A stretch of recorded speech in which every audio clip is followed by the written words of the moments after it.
savez tous c'est quoi des OGM. Vous savez que c'est très controversé également. Moi, j'ai été, Alain a dit que j'étais appelé comme expert, je suis appelé comme expert souvent. Pas juste comme expert, des fois on me donne des petits coups. Donc, j'ai plusieurs rôles là-dedans, donc à expliquer, mais des fois aussi un petit peu, je suis un messager beaucoup là-dedans, mais des fois ça va un petit peu plus loin que ça.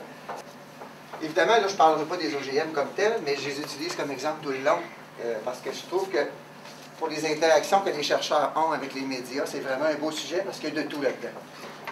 Donc, il y a une question qu'on nous pose souvent, les chercheurs sur les OGM, parce qu'on a beaucoup d'interactions avec les journalistes, c'est « Qu'est-ce que tu penses de ce que les journalistes disent sur les OGM? » Ça, on se fait demander ça tout le temps. C'est toujours un peu intéressant parce que les gens ont un peu peur des OGM, parce qu'avec ce qu'on lit et ce qu'on entend aussi. Donc, on me demande ça, qu'est-ce que tu penses? Penses-tu qu'ils font une bonne job? Puis, ils sont souvent surpris quand je leur dis que je pense qu'ils font une bonne job dans l'ensemble. Même si, des fois, ils s'en prennent à moi, puis des fois, j'ai une mauvaise humeur.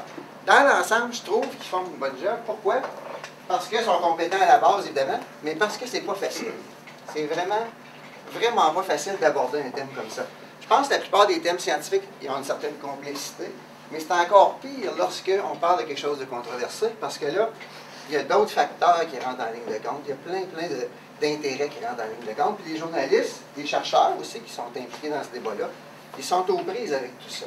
À commencer aussi par les journalistes. Donc, est-ce que la culture scientifique des journalistes est suffisante pour un thème comme ça? Je ne vais pas répondre à ça après-midi.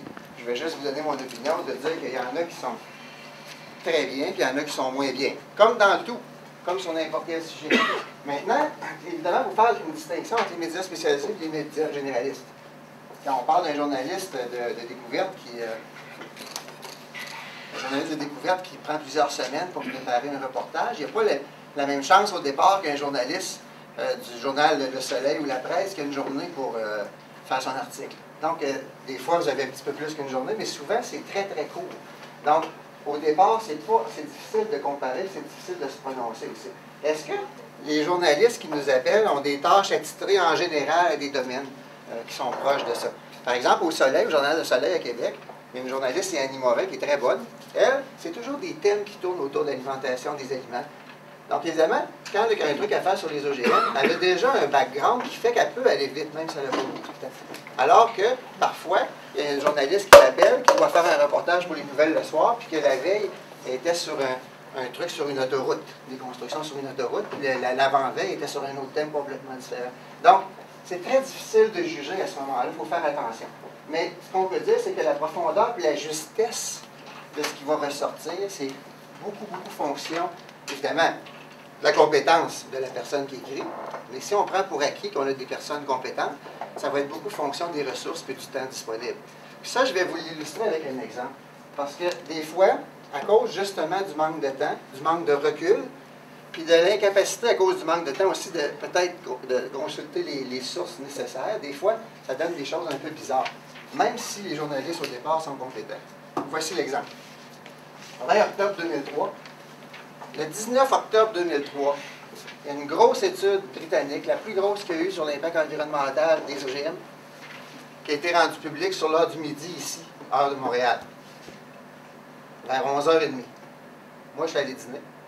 À 1h30, les journalistes m'appelaient pour avoir mon avis sur l'étude. 200 pages, écrit à peu près gros comme ça. Je leur ai dit, me donnez-vous quelques jours? Ils m'ont dit non. Mon compétiteur va écrire demain là-dessus. Il faut que j'écrive demain. Moi, je n'ai pas voulu répondre. C'est impossible. Ça m'a pris ensuite plusieurs jours, moi, pour essayer d'absorber ce qu'il y avait dans ce rapport-là. Qui était un super rapport, c'est un des meilleurs rapports qu'il y a eu jusqu'ici. Conséquence, si vous lisez les titres ici, un exemple dans le Devoir, le même jour, dans le Globe and Mail. Dans le Devoir, on nous dit que c'est dangereux, ça démontre que c'est dangereux. Dans le Globe and Mail, on nous dit que ça démontre qu'il n'y a pas de problème. C'est les mêmes données. Qui a raison? On peut dire soit les deux, soit ni l'un ni l'autre. Ça dépend. Il y avait plusieurs types de plans analysés. Il y avait plusieurs facteurs analysés. Dans certains cas, c'était négatif. Dans certains cas, c'était positif. Mais il y a quelque chose qui était particulier et qui n'était pas facile de savoir. C'est pour ça que je pense que c'est important aussi de parler parfois à des experts dans ce domaine-là. C'est que finalement, ce rapport-là nous disait, puis c'était déjà clair dans le premier article, c'était une série d'articles, ça nous disait Attention, les effets qu'on démontre, positifs ou négatifs, ne sont pas dus au fait qu'on parle d'un OGM. Ils sont dus au fait qu'on a un OGM qu'on utilise plutôt que d'autres choses. On compare à une autre approche. Le fait qu'on a un impact sur la biodiversité, ici, on parlait de plantes transgéniques résistantes tolérantes aux herbicides. Le fait qu'on a des effets sur la biodiversité, c'est parce qu'on contrôle les mauvaises herbes, parce qu'on prend un OGM. Si on prend un OGM ou qu'on n'en prend pas, on va avoir des effets différentiels au niveau de la biodiversité. Mais contrôler les mauvaises herbes a un impact négatif sur la biodiversité. Donc, si avec un OGM, on le contrôle mieux, les mauvaises herbes, la conclusion, on va dire, ah, c'est un effet néfaste sur la biodiversité. Mais il faut les contrôler, les mauvaises herbes, parce que sinon, il n'y en aura pas de maïs, il n'y en aura pas de canola. Vous comprenez? La nuance, une grosse nuance, qui n'est pas ressortie. Pourquoi? Pas parce que les journalistes ne pouvaient pas comprendre ou qu'ils ne pouvaient pas parler à des gens qui comprenaient ça, qui étaient capables de lire les articles. Parce qu'ils n'ont pas eu le temps de le faire. Ils étaient pressés dans le temps. Alors, je pense que c'est souvent un gros problème avec les médias par rapport à un thème comme ça, en particulier un thème controversé comme ça, où tout le monde est un petit peu pressé d'arriver avec son article. Donc, c'est des contraintes qui sont là, qui ne sont pas faciles pour les journalistes. Bon, maintenant, est-ce que les chercheurs doivent s'impliquer là-dedans? Moi, je pense que oui. Je le fais, malgré la douleur. Malgré qu'on me traite des fois, on me donne des noms. Comme par exemple, la fois où on a dit que j'étais un partisan des OGM. Moi, je connais des partisans des Canadiens. Cette journée-là, j'étais un partisan des OGM. C'est important qu'on le fasse quand même. Parce que moi, je suis payé par le public.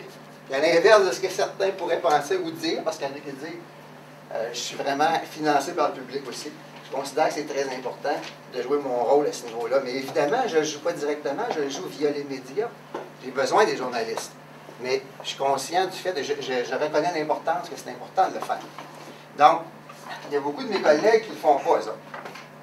On va vous dire des défaites. Une défaite qui revient souvent, c'est le manque de temps. C'est même pas une défaite, c'est vrai qu'on n'a pas le temps. Moi, là, j'ai pas le temps de le faire. Je le fais pareil, mais j'ai des grosses semaines souvent. On n'a pas le temps de le faire. Moi, j'ai 10 étudiants dans mon labo. Je voyage, j'édite des trucs. J'ai pas le temps, mais je le fais quand même. Parce que je pense que c'est important. Mais quand des chercheurs vous disent qu'ils n'ont pas le temps, peut-être parce qu'ils ne veulent pas le faire, parce que c'est pas facile, mais peut-être aussi qu'ils n'ont pas beaucoup de temps. Puis c'est une bonne défaite quand même. Il faut respecter ça. Mais moi, personnellement, je pense qu'il faut le faire. Mais il y en a plusieurs qui décrochent par rapport à ça. Il y en a aussi, c'est une question de personnalité. J'ai une collègue qui est allée faire un débat sur les OGM. Elle connaît beaucoup les OGM. Et tout le long, on revenait, c'était ici à Montréal, en retournant à Québec, elle a pleuré dans l'auto tout le long. Vraiment que ça a été difficile. C'est pas facile des fois. Je me plains pas, là. Mais il faut quand même avoir les nerfs solides. Puis des fois, on vient un peu schizophrène parce que, vous voyez, le 3 octobre 2002, j'étais un partisan. Le lendemain, j'étais un indécis. Parce qu'il y a aussi de la compétition entre les différents médias. C'est vous qui aviez appelé le frère? Non, mais ça, je ne voulais pas le dire par politesse. Mais puisque vous me posez la question, donc dans le devoir, ici, il ne m'avait pas appelé. Il s'était beaucoup, il avait donné un gros il ne m'avait pas appelé. La journaliste du devoir, j'ai enlevé les noms, là. La journaliste du devoir sentait qu'il ne m'avait pas appelé. Elle dit, est-ce que vous en appelez? J'ai dit non. Elle dit, maintenant, parlez. J'ai expliqué que pour moi, on ne peut pas être pour ou contre les OGM parce que chaque OGM est différent. C'est absurde comme question. Ce que je veux illustrer ici un peu de façon caricaturale, c'est que on est un peu dans un système, on est un peu emporté là-dedans. Les chercheurs, une fois qu'on est là-dedans, on a un peu la main le bras dans l'engrenage. La même chose pour les journalistes, parce qu'il y a des lobbies, il y a toutes sortes de facteurs qui viennent influencer et interférer.